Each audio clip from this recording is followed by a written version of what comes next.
I learned that my daughter's teacher got her pregnant, and because of his family connections, I couldn't even report him. So I took extreme measures to get my way. I found out that my daughter's teacher had gotten her pregnant. And because of who he was, because of the family he came from, because of the people protecting him, I realized I could not just walk into the police station and report him like any normal mother should be able to do. So I went nuclear. My daughter Emma was 13 when everything started to change. At first, it looked harmless, almost sweet even. She suddenly became excited about going to school. This was the same girl who, just 2 weeks earlier, had tried to convince me she was too sick to go by, dramatically lying on the couch and playing dead until I threatened to take her temperature. So when she started waking up on time, packing her bag without being asked, and talking about school like it was suddenly the best place in the world, I noticed. Naturally, I asked her what had changed. She lit up immediately and said, "Oh, I have Mr. Davidson for history every day now. His class is actually really fun." I smiled. I was relieved. I thought maybe she had finally found a teacher who made her care about learning. I thought maybe this was one of those good turning points parents hope for, when their kid stops fighting school and starts taking it seriously. I did not think much about it again until about a week later. That was when Emma started setting her alarm 30 minutes earlier than usual. Not to study, not to finish homework, but to pick out the perfect cute outfit. Emma had never been completely careless about her appearance, but she had always been the kind of kid who would throw on the first clean shirt she found and call it good. Suddenly, she was checking herself in the mirror, changing tops twice, asking if certain colors looked better, brushing her hair more carefully, and acting nervous before school. I remember teasing her gently and asking if she was trying to impress a boy she had a crush on. Her face went bright red. "Don't say that, Mom," she snapped. That was the first moment my stomach tightened. I started watching more closely after that. Not accusing, not confronting, just paying attention in the way mothers do when something feels slightly wrong but they cannot prove why. And the more I watched, the clearer it became that Emma's mood revolved around Mr. Davidson. If Mr. Davidson complimented her project, she floated through the house for the rest of the day. She would hum while making a snack, talked too fast at dinner, and mention something funny he said in class like it was the most important thing that had ever happened. But if he did not acknowledge her much that day, she came home withdrawn. She barely spoke. She picked at her dinner. She disappeared into her room and stared at her phone. She would never admit any of this, of course, but I saw it. So I tested her. One evening, I said casually, "I was thinking about moving you out of Mr. Davidson's class. I think it might be good for you too." I did not even get the sentence out. "No." The word came out sharp and fast. I looked at her. "Why not?" Silence. A heavy, deafening silence. She did not answer. She just stood up, grabbed her phone, and walked straight toward her room. Before she even reached the stairs, her thumbs were moving over the screen. That was when worry turned into fear. This was Emma, my Emma, the girl who, 2 months earlier, did not care about a single school-related thing. The girl who had always told me everything, sometimes more than I wanted to know. Suddenly, she was secretive, defensive, and emotionally tied to a grown man. That night, after she fell asleep, I went into her room and searched her phone. I know that sounds horrible. I know it was a violation of her privacy. I have replayed that decision in my head hundreds of times. But I also know this. I had a gut feeling that my daughter was in danger. I checked every messaging app I could find. Texts, social media, hidden chats, archived conversations. At first, there was nothing. Nothing obvious, anyway. Then I found an email thread in a backup email account I had never seen before. It looked like she had made it specifically to communicate with him. The most recent message from him said, "Can't wait to see you during my free period tomorrow." My hand started shaking before I even opened the thread. And when I read what was inside, I wanted to throw up. Mr. Davidson was telling my 13-year-old daughter that she was mature for her age. He told her she was special. He told her their connection was different, that it went beyond a normal student-teacher relationship. He wrote like some tragic romantic hero, as if he and my child were star-crossed lovers and not a grown man grooming a 7th grader. There were messages about gifts. He sent her pictures of things he wanted to give her, and she replied that she would hide them in her bag. I went through her backpack immediately. That was when I found the makeup. Expensive, professional makeup. Not the cheap lip gloss and drugstore mascara a kid might buy with birthday money. There were mature outfits folded at the bottom, stockings, items I had never seen before, all hidden under notebooks and folders. All of them were from Mr. Davidson. I stood in her room with my phone in my hand, trying not to scream. What do you even do when you realize your daughter is being groomed? My first instinct was to tell the school, then the police, then everyone. But Mr. Davidson was not just any teacher. His parents donated a lot of money to the school. His brother was the police chief, the same man who had spoken at a PTA meeting about protecting children. His wife sat on the school board and helped make decisions about student safety. If I walked in with accusations, I had every reason to believe they would not protect Emma. They would protect him. They would say my daughter misunderstood. They would say I was hysterical. They might even destroy the evidence before I could stop them. So I did the only thing I could think to do. I started documenting everything while pretending everything was normal. I photographed every gift with my own phone. I backed up the emails to multiple cloud accounts. I saved screenshots.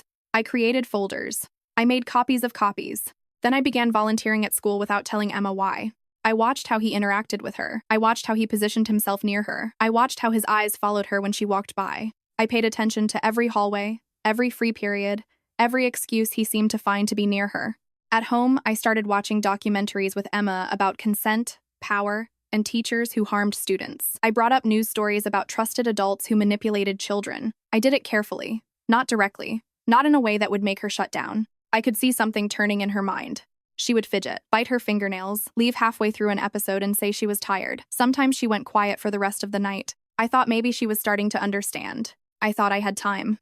Then Tuesday happened. Emma came home from school early and said she felt sick. She bolted straight to the bathroom and locked the door. She was in there for over an hour. I could hear her sobbing. Not quiet crying. Not teenage frustration. Sobbing like something inside her had broken. I knocked and begged her to open the door. I kept my voice soft, even though my hands were shaking.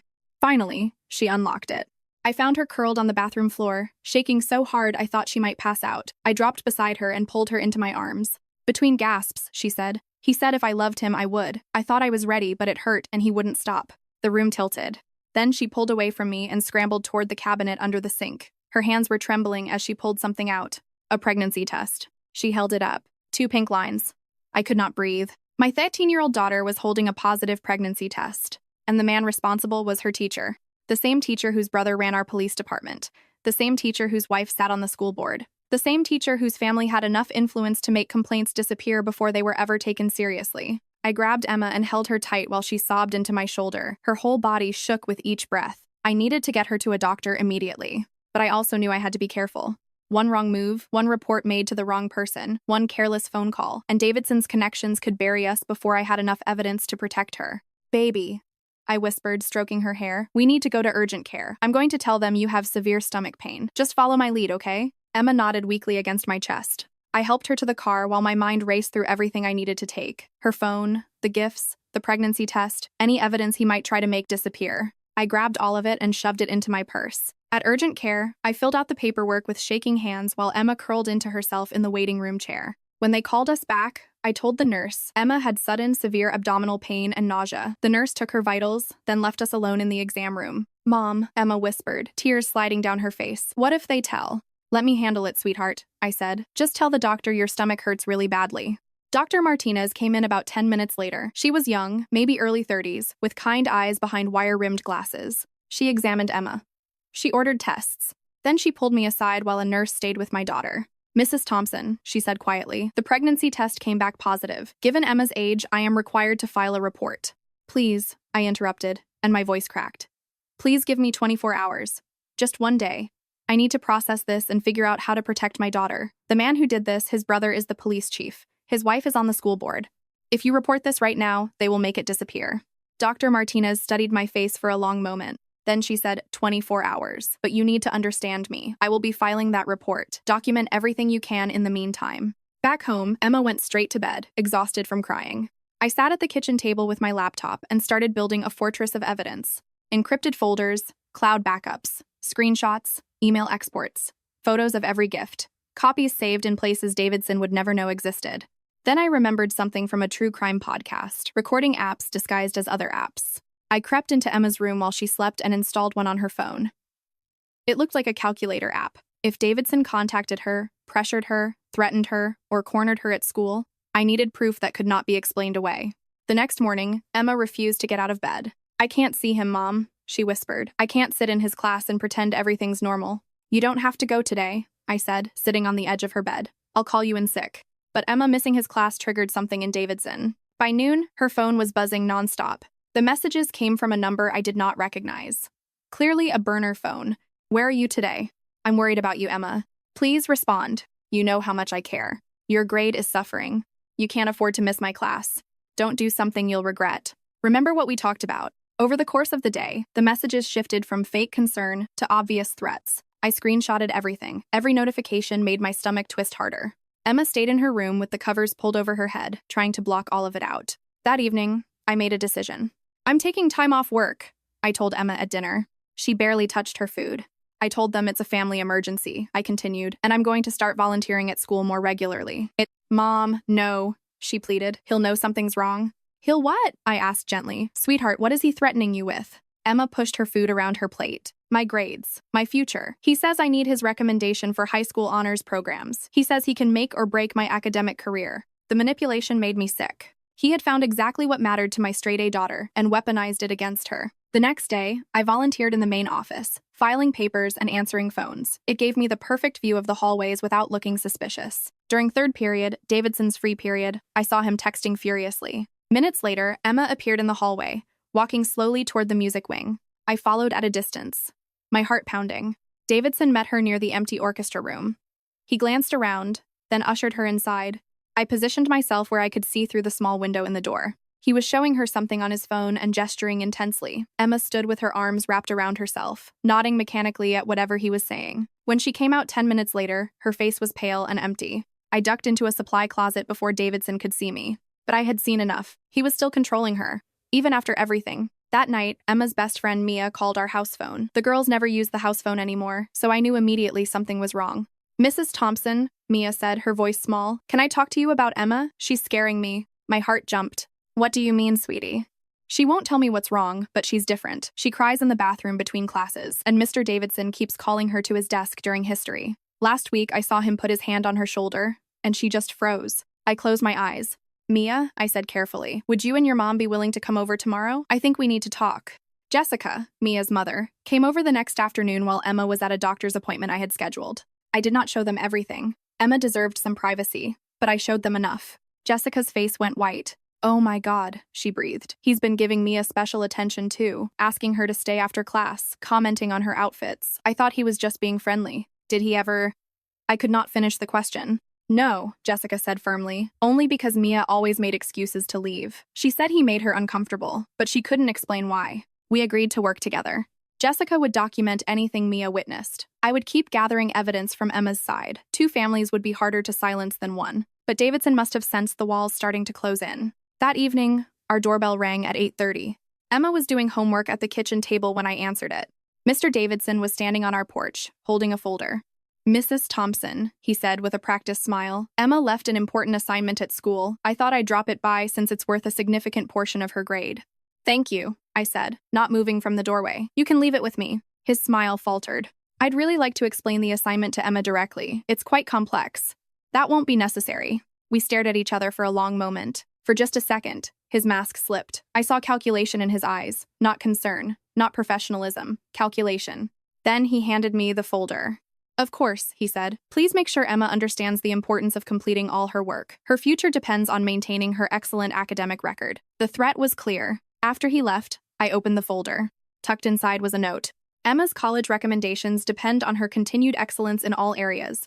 Some mistakes can't be undone. Emma read it and burst into tears. See? She cried. I told you. He's going to ruin everything. You're making it worse. Baby, he's the one who... I knew what I was doing, she screamed. I'm not a little kid and now you're destroying my whole future. She ran upstairs and slammed her bedroom door. I stood in the hallway, shaking. He had manipulated her so completely that she believed she was complicit. She believed she was equally responsible. She believed the man who assaulted her was the one person protecting her future. The recording app showed she had already texted him an apology for my behavior. I stared at my phone screen as his response appeared almost immediately. Your mother doesn't understand us. Meet me tomorrow morning before school. We need to discuss your future. Emma replied within seconds. Okay. I could not let that happen. I set my alarm for 5 in the morning and positioned myself in the kitchen where I could see the stairs. At 6:30, Emma crept down fully dressed in one of the outfits Davidson had bought her. I pretended to be making coffee. You're up early, I said casually. She froze. I just wanted to get to school early, she said. Work on a project. I'll drive you. No, the panic in her voice confirmed everything. I mean, I'm fine walking. It's too early and too dark. I'm driving you. The car ride was silent. Emma stared out the window, one leg bouncing nervously. When we pulled into the school parking lot, Davidson's car was already there. Emma practically jumped out before I had fully stopped. Emma, wait. But she was already hurrying toward the building. I parked and followed with my volunteer badge ready. The halls were mostly empty. I heard voices from Davidson's classroom and positioned myself outside, pretending to organize papers in my volunteer folder. Through the cracked door, I heard Davidson's voice, low and urgent. Your mother is becoming a problem. If she keeps interfering, I'll have no choice but to fail you this semester. You know what that means for your transcript." "I know," Emma whispered. "I'm sorry. I'll talk to her." "Talk isn't enough anymore. I need you to delete our emails, all of them, today." My phone buzzed. The recording app was capturing everything. I forced myself to walk away before Davidson discovered me. In the main office, I filed papers while my mind raced. He was escalating. He knew there was evidence. He was trying to destroy it. That afternoon, I watched Emma during lunch through the cafeteria windows. She sat alone, pushing food around her tray. Mia approached her several times, but Emma waved her away. Isolation. Classic predator behavior. I had seen it in every documentary we had watched together. When Emma came home, she went straight to her laptop. Through the monitoring software I had installed, I watched her access the secret email account. My heart sank as she began deleting messages. But she did not know I had already backed up everything to multiple cloud services, including ones that preserved deleted content. "How was school?" I asked, entering her room. She slammed the laptop shut. "Fine, Emma. We need to talk about—" "There's nothing to talk about." She stood up, clutching her laptop. "You're ruining my life. Mr. Davidson is the only teacher who believes in me, and you're destroying that. He's manipulating you, sweetheart. What he's doing is not normal. It is not okay. And now not purposed. You don't understand anything." She pushed past me and went into the bathroom. I heard the lock click. 20 minutes later, she came out pale and shaky. The morning sickness was getting worse. I made another doctor's appointment for the next day, this time with an OB/GYN who specialized in young patients. Dr. Martinez had recommended her, someone outside Davidson's sphere of influence. Her name was Dr. Hugelhatz. That night, I could not sleep. I kept checking the recording app for new messages. Around 2 in the morning, one appeared from the burner number. "You did well today. Remember, our secret keeps you special. Delete this." Emma deleted it immediately. But I already had the screenshot. The next morning, I told Emma we had a doctor's appointment. She protested, but I insisted. Dr. Hugelhatz was gentle and professional. She confirmed the pregnancy was approximately 6 weeks along. She discussed options carefully, making sure Emma understood she had choices and time to decide. Emma sat silent through all of it, arms wrapped around her middle. In the parking lot afterward, Emma finally spoke. "He said if I told anyone, he'd make sure I never got into honors programs. He said he'd tell everyone I seduced him, that I threw myself at him." I pulled her into a hug. "None of this is your fault. None of it. But I did throw myself at him," she sobbed. "I wore the outfits he bought. I met him during his free periods. I sent him pictures." "You are 13, I said. "He is an adult in a position of power. This is on him, not you." We sat in the car for an hour while Emma cried. She told me about the gradual progression. It started with compliments about her intelligence, then special attention, then gifts, then requests for photos, just for him, then meetings in empty classrooms. He told her she was mature enough for an adult relationship. He told her age was just a number when two souls connected. With Emma's permission, I recorded her telling me everything. Evidence. Always evidence. When we got home, Jessica was waiting on her porch with Mia. "We need to talk," she said urgently. "Mia saw something today." Inside our house, Mia twisted her hands nervously. "Mr. Davidson had another girl in his classroom during lunch," she said. "A 7th grader. He was giving her a gift box, just like the ones he used to give Emma." My blood ran cold. He was already grooming his next victim. "Her name is Sarah," Mia continued. "She's in my sister's grade. She's been bragging that Mr. Davidson thinks she's special." Emma went rigid beside me. "He said I was the only one," she whispered. Jessica and I exchanged a look. This was bigger than Emma. How many girls had there been? How many would there be if no one stopped him? "We need to warn Sarah's parents," Jessica said. "They won't believe us without proof," I replied. "And if Davidson finds out we're talking to other families?" "He's already suspicious," Emma said quietly. "Today he asked if I'd been talking to anyone about us. He said he has friends who tell him things." The next few days became a careful dance. I kept volunteering and watching Davidson's movements. Jessica documented everything Mia saw. Emma went to school, attended his class, and pretended everything was normal while the recording app captured every interaction it could. Then Thursday happened. I was filing papers in the main office when the principal's secretary asked me to deliver something to the music wing. As I walked down the empty hallway, I heard voices from the orchestra room. The door was slightly open. "You're very special, Sarah," a voice said. "Not many students have your potential." I recognized Davidson immediately. I peered through the crack. He was sitting too close to a young girl on the piano bench. His hand was on her shoulder. She looked uncomfortable but was trying to smile. I lifted my phone and started recording video through the crack. Davidson was showing her something on his phone. Photos of jewelry. Exactly like he had done with Emma. Sarah shifted slightly away from him. He moved closer. "These could be yours," he said, "if you're willing to work for them. Private tutoring sessions, just you and me." My hands shook as I recorded. This was evidence of a pattern. This was exactly what we needed. I backed away quietly and hurried to the bathroom, where I immediately uploaded the video to multiple cloud services. That afternoon, Emma came home in tears. "He knows something's wrong," she said. "He kept staring at me during class. Afterward, he told me I seemed distant. He wants to meet tomorrow during his free period to reconnect." "You are not going," I said firmly. "If I don't, he'll fail me." He already gave me a D on my last essay, and it was perfect. I worked on it for hours. I looked at the essay. She was right. It was excellent work. He had marked it down for lacking depth and failure to grasp core concepts, complete fabrications designed to control her. That night, I called Jessica. "We need more parents," I said. "If it's just us, they can dismiss us as hysterical, but if multiple families come forward, they can't bury all of us." Mia mentioned that her friend Chloe said Davidson made her uncomfortable last year, Jessica said. "Maybe her parents would talk to us." We spent the weekend carefully reaching out. 3 more families agreed to meet with us. 2 had daughters who had received gifts and special attention from Davidson. 1 had already transferred her daughter to another school because she got what her mother called weird vibes from him. Monday morning, Emma woke up violently ill. The morning sickness was getting worse, and the stress was not helping. I kept her home. That triggered another barrage of texts from Davidson's burner phone. "Your absence is noted. This will affect your grade. Ignoring me is childish. Emma, I expected better from you. You have until the end of the day to respond, or I'll have to take formal action." The threats escalated throughout the day. By evening, he sent a formal email to my account, copying the principal. In it, he expressed concern about Emma's sudden behavioral changes and declining academic performance. He suggested a parent-teacher conference to discuss her troubling trajectory. I responded professionally and agreed to a conference, but I insisted it include the principal and guidance counselor. Davidson backtracked almost immediately. He said he preferred to handle things privately first. Of course he did.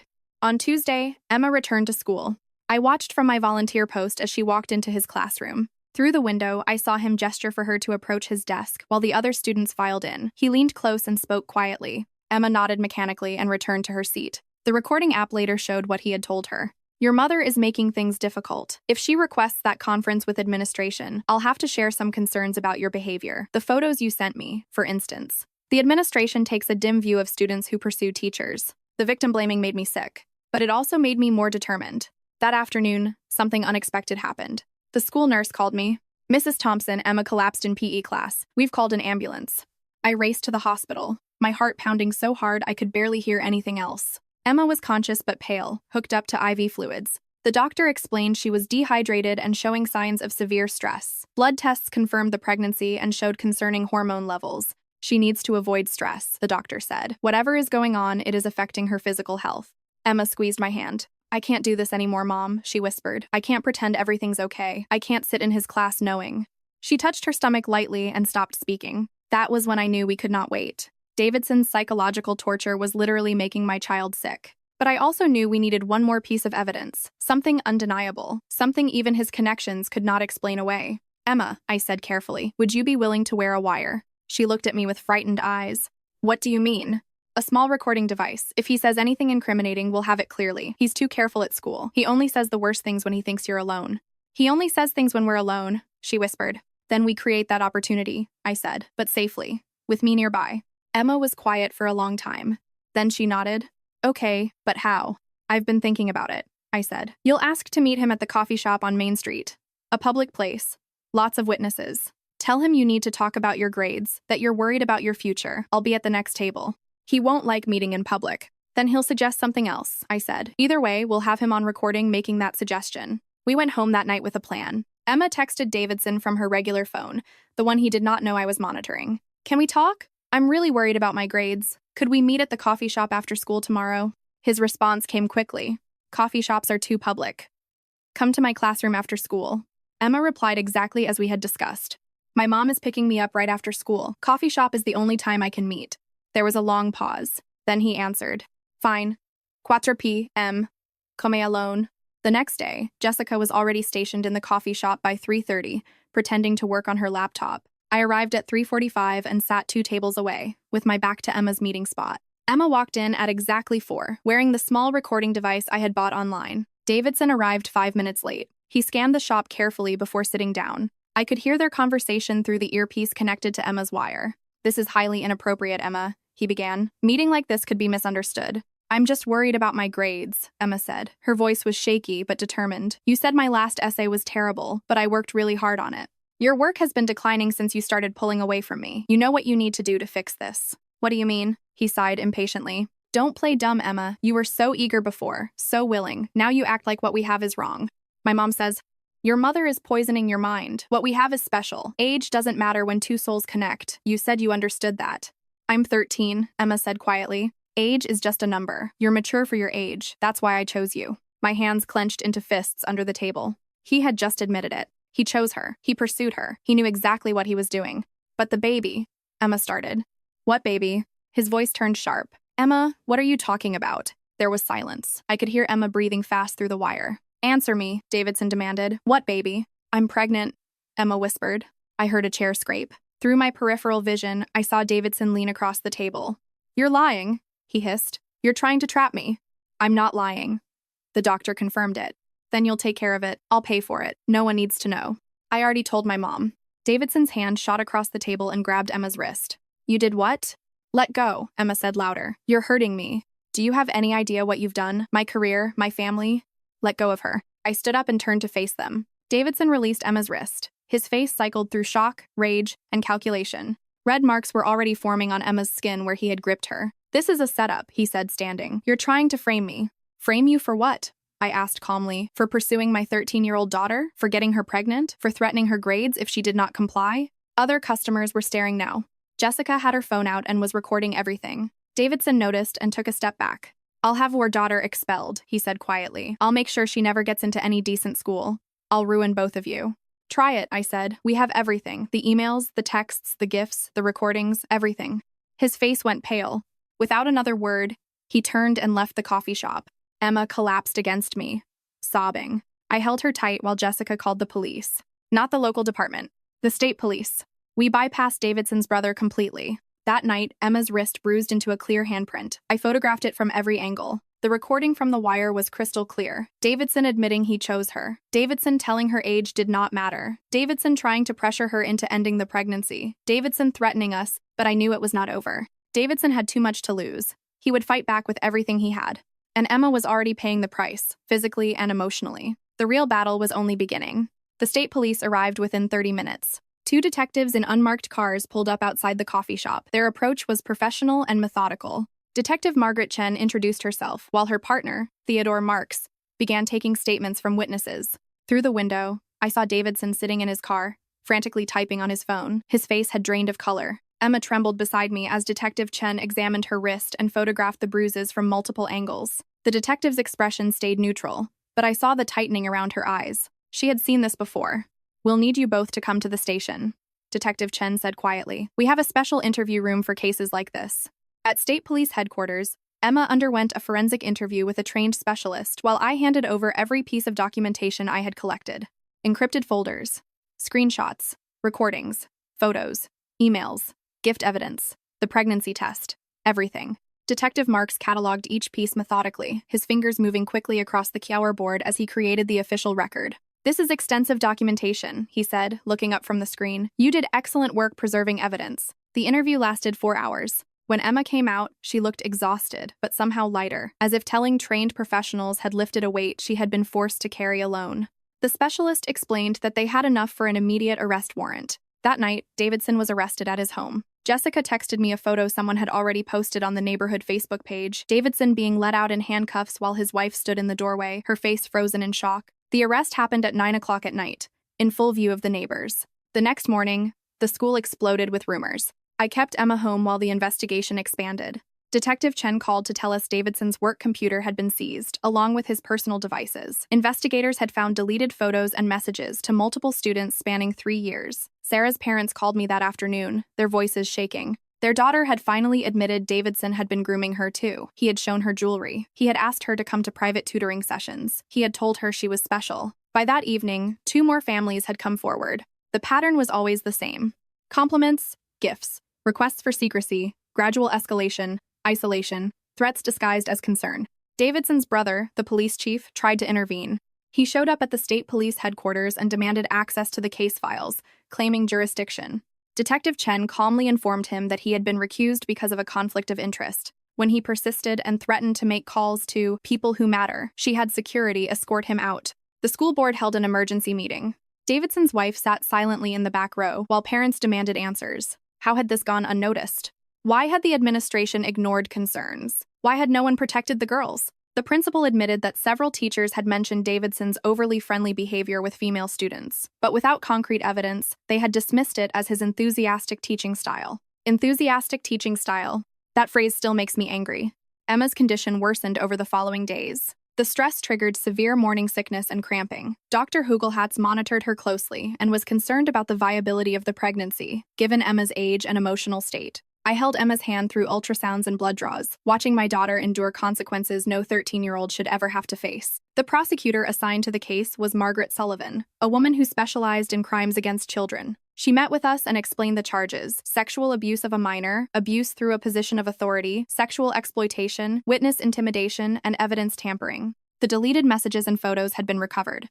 They showed a clear pattern of predatory behavior. He is looking at 15 to 20 years, she told us. The multiple victims and his attempt to destroy evidence work against him. Davidson's attorney tried to negotiate a plea deal. He claimed Davidson suffered from depression and poor judgment. The prosecutor refused. With Emma's recorded conversation, the physical evidence from the coffee shop, the recovered messages, and the other victims, the case was strong. 3 weeks later, Emma miscarried.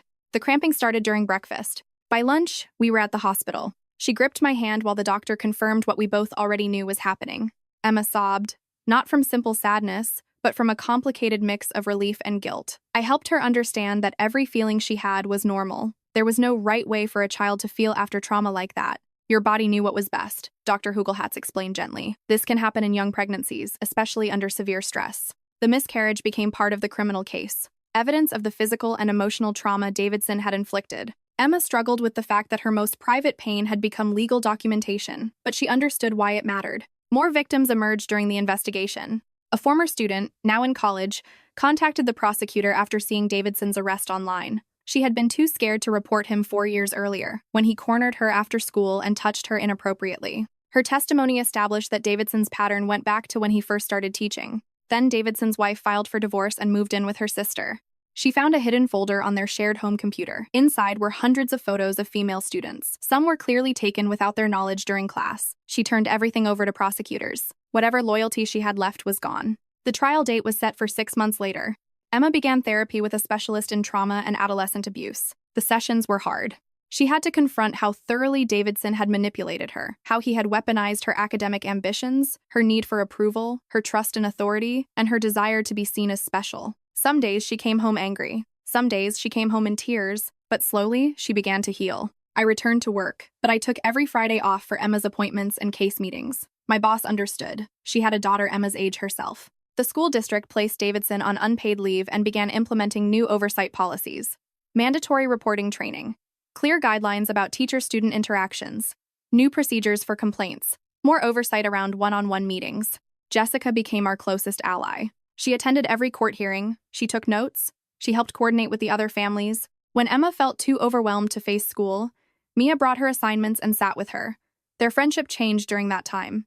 It became deeper than ordinary teenage friendship. Mia did not try to fix Emma, she just stayed.